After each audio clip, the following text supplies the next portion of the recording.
কিমান হতাশাত থাকিলে এজন লোকে ল'ব পাৰে চৰম সিদ্ধান্ত। মা দেউতাৰ সাৰথিৰ সময়ত গোটেই জীৱনৰ বাবে দুখ দিবলৈ ওলাইছো। ১.৫ ঘণ্টীয়া এটা ভিডিঅ' আৰু ৪০ পৃষ্ঠাৰ টোকা লিখি জীৱন সামৰিলে অতুল সুভাষে। পত্নীৰ পৰিয়ালৰ ষড়যন্ত্ৰৰ লগতে ন্যায়পালিকাৰ প্ৰতি শেষ কি আহ্বান জনালে অতুল সুভাষে। মহিলাৰ অধিকাৰ ৰক্ষাৰ বাবে প্ৰস্তুত কৰা আইনক বহুলোকে কৰিছে নেকি অপব্যৱহাৰ? শেহতীয়াকৈ তেনে এটা বিতৰ্কই আহিছে চৰ্চাৰ শিৰোনামলৈ। ইয়াৰ উপৰিও ভাৰতীয় ন্যায় প্ৰক্ৰিয়াৰ লেহেমীয়া গতি আৰু দীঘলীয়া বিচাৰো কাৰোবাৰ বাবে হৈ পৰিছে এক গুৰুতৰ সমস্যা। এনে এক ব্যৱস্থাৰ বলি হ'ল বাংগালুৰুৰ এজন ৩৪ বছৰীয়া ব্যক্তি। তেওঁৰ নাম অতুল সুভাষ। এই অতুল সুভাষৰ কৰুণ কাহিনী শুনিলে আপোনাৰো ওলাব চকু পানী। বাংগালুৰুৰ মঞ্জুনাথ লেআউটত সংঘটিত হোৱা এক শোকাবহ ঘটনাই স্তম্ভিত কৰি তুলিছে সমগ্ৰ সমাজখনক। এটা ব্যক্তিগত কোম্পানীত জ্যেষ্ঠ কাৰ্যবাহী হিচাপে কাম কৰা ৩৪ বছৰীয়া অতুল সুভাষক ঘৰতে মৃত অৱস্থাত উদ্ধাৰ কৰা হয়। এই ঘটনাটো কেৱল এজন মানুহৰ ব্যক্তিগত যুঁজ নহয়, আমাৰ সমাজত মানসিক স্বাস্থ্য আৰু ঘৰুৱা বিবাদৰ ভয়াৱহতাকে দাঙি ধৰিছে।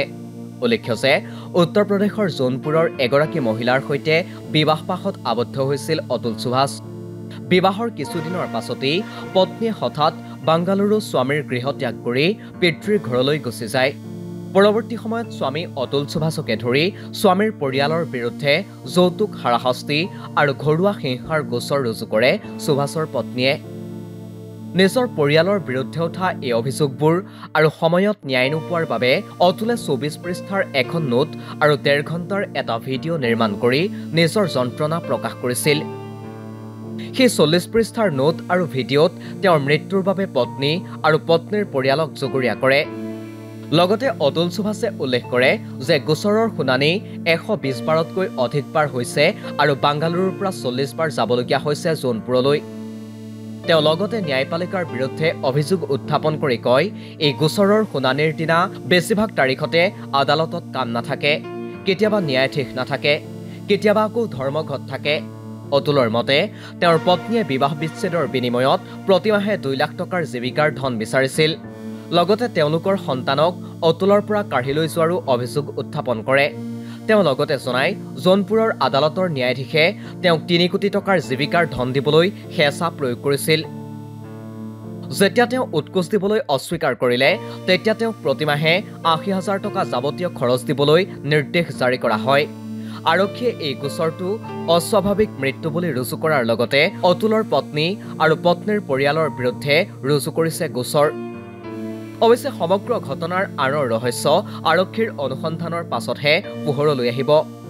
কিন্তু অতুল সুভাষৰ এই কাৰ্যই দেখুৱাইছে যে সমাজৰ মানসিক চাপ আৰু সংবেদনহীন মনোভাৱে এজন ব্যক্তিক কেনেদৰে হতাশাৰ মাজলৈ লৈ যাব পাৰে।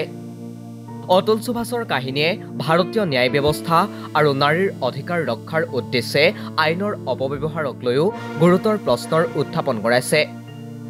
এই ঘটনাটোৱে মানুহক ভাবিবলৈ বাধ্য কৰে, মহিলাৰ অধিকাৰ ৰক্ষাৰ আইনখন প্ৰকৃততে সঠিকভাৱে ব্যৱহাৰ কৰা হৈছেনে, নে কোনো লোকে ইয়াক মাধ্যম হিচাপে ব্যৱহাৰ কৰি আনৰ ক্ষতি কৰিছে।